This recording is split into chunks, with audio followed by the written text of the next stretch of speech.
आम्ही जसं राखी पौर्णिमेला बहिणींना ओवाळणी दिली तशीच ओवाळणी भाऊबीजेच्या निमित्तानं सुद्धा देत आहोत। आम्ही जसं राखी पौर्णिमेला बहिणींना ओवाळणी दिली तशीच ओवाळणी भाऊबीजेच्या निमित्तानं सुद्धा देत आहोत। तुम्ही मला जे भरभरून प्रेम आणि माया दिली त्याबद्दल मी अंतःकरणापासून ऋणी आहे।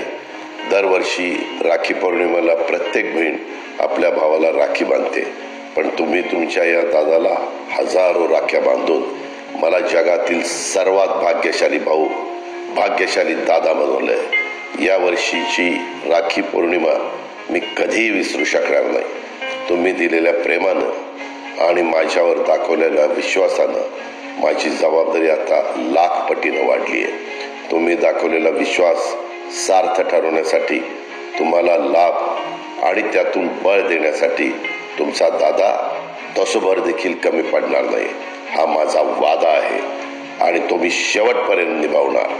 3 महिन्यापूर्वी जेव्हा मी महायुतीच्या सरकारच्या वतीनं राज्याचा अर्थसंकल्प सादर केला तेव्हा मी शेतकरी, कष्टकरी, युवक युवती आणि विशेषतः माझ्या लाडक्या बहिणींच्यासाठी काही महत्त्वाच्या योजना जाहीर केल्या। तुमचा हा दादा नुसत्या योजनांचा घोषणा करून थांबला नाही, तर त्या योजनांची अंमलबजावणी सुद्धा केली। या सर्व योजनांच्या मध्ये सगळ्यात महत्त्वाची योजना म्हणजे लाडकी बहीण योजना। माझ्या लाडक्या बहिणींना, माय माऊलींना स्वतःच्या पायावर भक्कमपणे उभं करण्यासाठी आणि त्यांना स्वावलंबी बनवण्यासाठी मी अर्थमंत्री म्हणून उचललेलं हे सगळ्यात मोठं पाऊल होतं। दुर्दैवाने आमचे विरोधक लाडकी बहीण योजनेसंबंधी माझ्या माय माऊलींच्या मनात भ्रम पसरवत आहेत। जेव्हा मी लाडकी बहीण योजना जाहीर केली तेव्हा विरोधक म्हणत होते की या योजनेची अंमलबजावणी शक्य नाही। जेव्हा आम्ही या योजनेची अंमलबजावणी सुरू केली आणि माझ्या माय माऊलींनी आनंदाने योजनेचे फॉर्म भरायला सुरुवात केली तेव्हा विरोधक म्हणू लागले की फॉर्म तर भरून घेतील पण खात्यात पैसेच येणार नाही। आणि जेव्हा माझ्या बहिणींच्या खात्यात आता 5 महिन्यांचे मिळून 7,500 रुपये जमा होऊ लागले तेव्हा भेदरलेले आणि घाबरलेले विरोधक म्हणू लागले की आता पैसे येत असले तरी निवडणुकीनंतर येणारच नाही। आमचे विरोधक प्रत्येक वेळी खोटा बिनबुडाचा प्रचार करतात आणि तुमचा दादा तुम्हाला दिलेल्या शब्दाप्रमाणे तुमच्या खात्यात पैसे जमा करत राहिला आणि यापुढेही तुमच्या खात्यात दर महिन्याला न चुकता पैसे येत राहतील। आम्ही जसं राखी पौर्णिमेला बहिणींना ओवाळणी दिली तशीच ओवाळणी भाऊबीजेच्या निमित्तानं सुद्धा देत आहोत। येत्या विधानसभा निवडणुकीनंतर आमचं महायुतीचं सरकार लाडकी बहीण योजनेअंतर्गत मिळणारी रक्कम वाढवण्याचा निश्चित प्रयत्न करेल।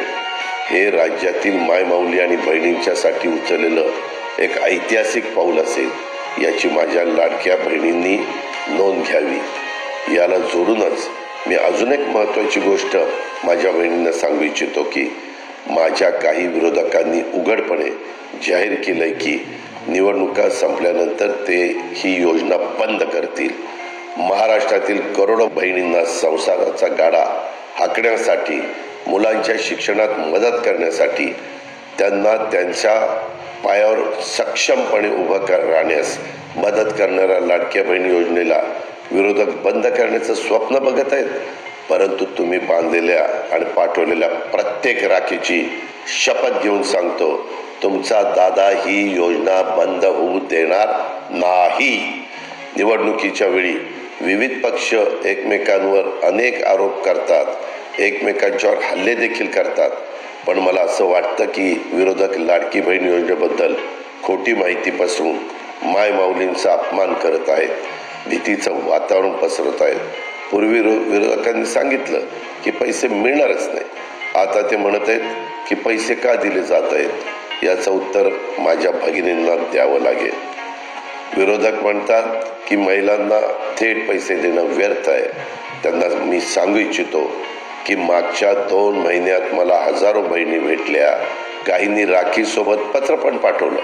त्या प्रत्येक संवादात, त्यांनी लिहिलेल्या प्रत्येक पत्रात माझी भगिनी त्यांना मिळत असलेल्या रकमेतून त्या काय करणार, आहेत हे मोठ्या आनंदाने सांगत होत्या, लिहित होत्या.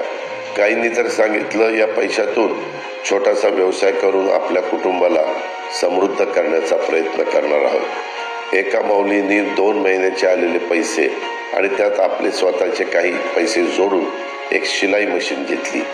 ती आता तिच्या आजूबाजूच्या घरातील महिलांचं शिवणकाम करत आहे आणि त्यातून तिला बऱ्यापैकी पैसे मिळतील अशी माझी खात्री आहे. काही भगिनींनी सांगितलं की त्या या योजनेच्या पैशाचा वापर आपल्या मुलामुलींच्या शिक्षणावर, शैक्षणिक साहित्य विकत घेण्यावर करतायत. माझ्या एका भगिनीनं या पैशातून राखी पौर्णिमेच्या महिन्यात राखी बनवण्याचं साहित्य विकत घेऊन त्या राख्या बाजारात विकल्या आणि त्यातून चांगले पैसे जमवले आणि तेही हे सर्व काही मोठ्या आनंदाने मला सांगत होती. अशी हजारो उदाहरणं आम्हाला आज राज्यभर पाहायला मिळत आहेत. याचा आम्हाला सार्थ अभिमान आहे. महाराष्ट्रातील करोडो महिलांच्या स्वप्नांसाठी आणि त्यांच्या मुलामुलींच्यासाठी, भविष्यासाठी लाडकी बहीण योजना एक आधार बनत आहे. याचा मला अत्यंत आनंद होत आहे. म्हणून विरोधकांना माझी हात जोडून विनंती आहे की तुम्हाला मला जी शिवीगाळ करायची आहे ती निश्चित करत राहा, पण लाडकी बहीण योजनेच्या माध्यमातून करोडो कुटुंबाचे स्वप्न जोडले गेले आहे. कृपया या योजनेसंदर्भात खोटी माहिती पसरून त्या स्वप्नांची राख रांगोळी करू नका.